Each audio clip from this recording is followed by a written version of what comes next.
جی، پاکستان کی بات کرنے سے پہلے میں یہ کہوں گا کہ ہر دانشور فطرتاً باغی ہوتا ہے۔ وہ باغی اس لیے ہوتا ہے کہ ہر ذی شعور شخص جو اپنے آس پاس کے حالات دیکھتا ہے اسے تکلیف ہوتی ہے، اور وہ پھر سوچتا ہے کہ اس کو کیسے بدلا جا سکتا ہے۔ کچھ خیالی طور پر باغی ہوتے ہیں اور کچھ عملاً ہوتے ہیں۔ عملاً ہونا تو خیر زیادہ خطرناک ہے، لیکن خیالی طور پر بھی یہ کوئی آسان کام نہیں ہوتا۔ اب اگر آپ دنیا جہاں میں دیکھیں تو ایسی بغاوتیں آپ کو نظر آتی ہیں، اور کچھ ایسی بغاوتیں جو بہت آخر اثر کر گئی ہیں، جیسا کہ جو ویتنام جنگ کے خلاف تحریک تھی امریکہ میں، یا فرانس میں جو سن 68 میں تحریک ابھری تھی، یا پھر آپ دیکھتے ہیں کہ انڈیا میں جو وہاں طلباء کی تحریکیں ہیں، انہوں نے بڑا گہرا اثر ڈالا تھا انڈیا کی سیاست کے اوپر۔ اور یہی بات میں کہہ سکتا ہوں مشرقی پاکستان کی۔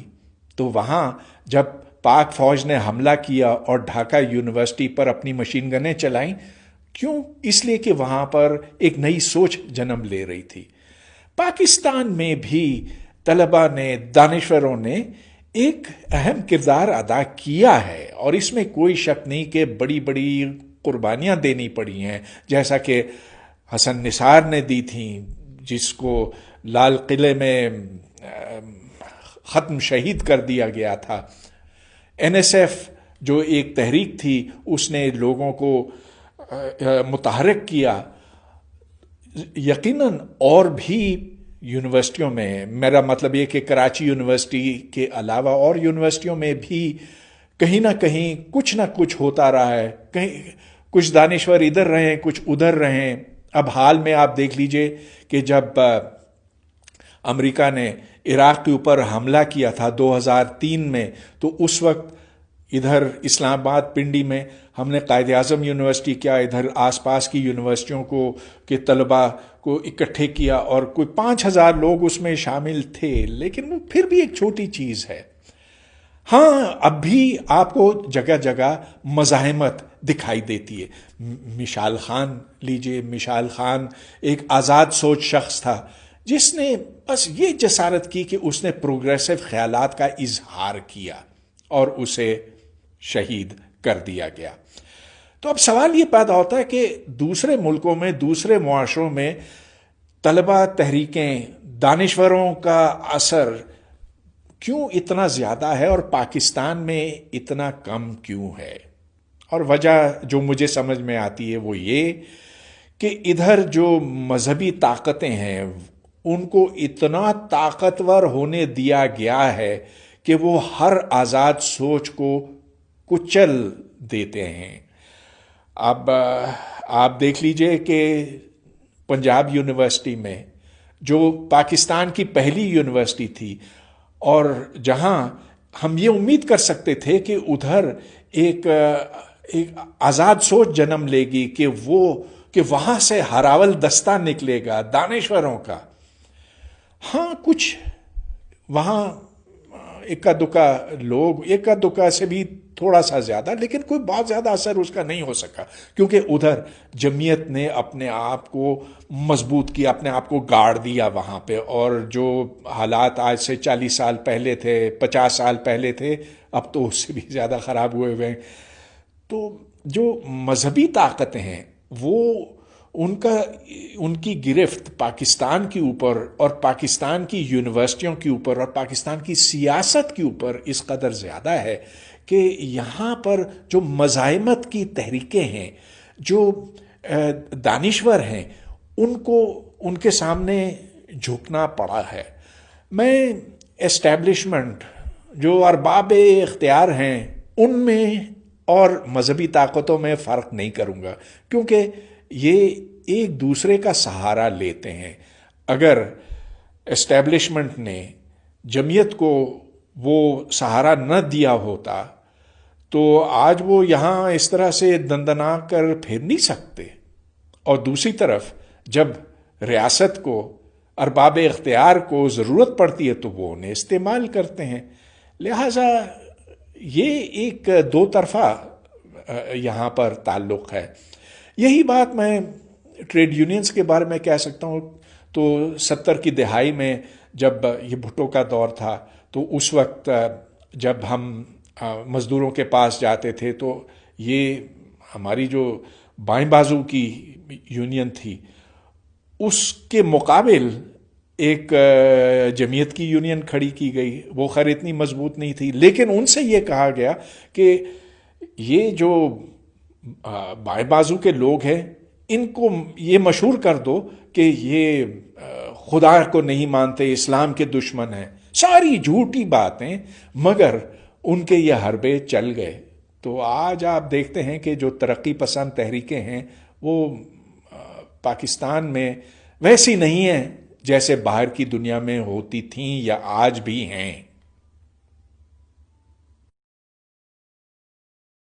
تو سوال یہ ہے کہ کیا پاکستان میں مذہب سائنس کی ترقی کی راہ میں حائل ہوا ہے، اور اگر ہوا ہے تو کیسے ہوا ہے؟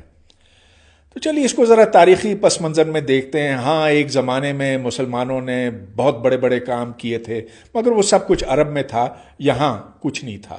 بہرحال جب پاکستان بنا تو ادھر بہت کم لوگ تھے جو سائنس جانتے تھے. سائنسی سوچ سے ہماری دوری تھی.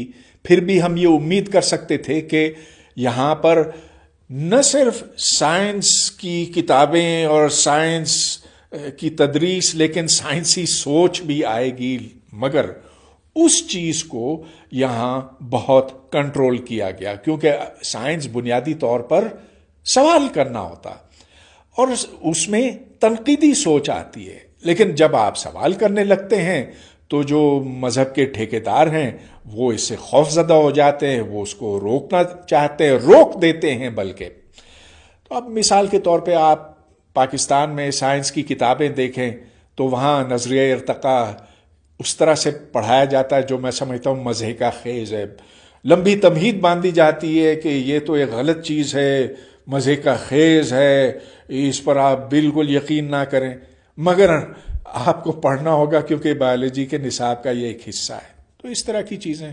اب حال میں آپ نے وہ پروگرام بھی دیکھا ہوگا بریلوی چینل پر، اور اس میں ایک ماشاءاللہ داڑھی والے مولوی بچوں سے یہ کہہ رہے ہیں کہ سورج زمین کے گرد گھومتا ہے، زمین ساکن ہے، دوسرے جو سیارے اور ستارے اور سورج ہیں وہ اس کے گرد گھومتے ہیں. اب یہ وہی سوچ تھی جو آج سے 1000 سال پہلے کی تھی، اور اس سے تو آگے وہ نکل نہیں سکے کیونکہ جو آسمانی کتابوں میں لکھا ہوا ہے اس کو وہ من و ان سچا سمجھتے ہیں، اور پھر آپ ان سے بحث بھی نہیں کر سکتے مذہبی بنیادوں پر، اس لیے کہ وہ پھر آپ کو قرآن کی آیت پڑھ کے سنا دیتے ہیں، اس کا ترجمہ بھی پڑھ کے سنا دیتے ہیں اور کہتے ہیں کہ لو یہ ثبوت ہے. اب شاید آپ میں اگر اتنا مذہبی علم ہو کہ آپ ان سے لڑ جھگڑ سکیں آپ کہ اس لفظ کا مطلب یہ اور اس لفظ کا مطلب وہ، تو پھر شاید آپ کچھ لوگوں کو کنونس کر سکیں، لیکن مولوی کو تو آپ کبھی قائل نہیں کر سکتے. وہ جس ڈگر پر چلا ہے وہ اسے ہٹنے نہیں والا. اب افسوس تو مجھے یہ ہوا کہ اس ویڈیو میں جو بچے تھے وہ کہہ رہے تھے کہ مولانا صاحب ہم نے تو اپنی جغرافیہ کی کتاب میں یہ پڑھا ہے، سائنس کی کتاب میں یہ پڑھا ہے. تو انہوں نے کہا کہ نہیں وہ سب کچھ غلط ہے.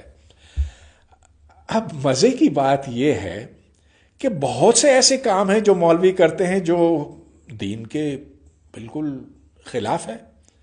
تصویر کشی لے لیجئے، ہم نے تو 25 سال کیا 50 سال سے یہ سنا ہے، یہ رٹ لگی ہوئی ہے کہ تصویر اتارنا، فوٹو لینا حرام ہے کیونکہ آپ انسانی جسم کی تصویر کشی نہیں کر سکتے. اور آج ہر مولوی دوڑا ہوا ہے، ٹی وی پر آتا ہے، سیلفیاں لیتا ہے. تو سائنس کے پیچھے تو وہ ہٹ گئے لیکن سائنسی اصول کو وہ نہیں ماننے کے لیے تیار ہیں. سائنس کے جو فائدے ہیں اس سے وہ بہت خوشی سے قبول کرتے ہیں. وہ کہتے ہیں کہ ہمیں اور اس کے فائدے پہنچاؤ. جب کووڈ آتا ہے تو ایسے تو وہ کہتے ہیں کہ اجوا کی کھجور سے ہر مسئلے کا حل ہے، مگر انہیں پتا ہے کہ اس سے تو وہ اپنا مرض دور نہیں کر سکیں، اس کا علاج نہیں کر سکیں گے، تو پھر وہ جاتے ہیں ہسپتال۔ اب ایک بہت مشہور مولوی ہیں، طارق جمیل نام ہے ان کا۔ طارق جمیل تو کہتے ہیں کہ ہر مرض کلونجی اور اجوا کی کھجور سے حل ہو سکتا، دور ہو سکتا، مگر جب دل کا دورہ پڑا تو وہ گئے اور جا کے ہسپتال میں سٹینٹ ڈلوایا۔ سٹینٹ ڈلوایا جو دل کے اندر جاتا ہے، جو ایکس رے مشین سے گائیڈ ہو کر اندر پہنچتا ہے۔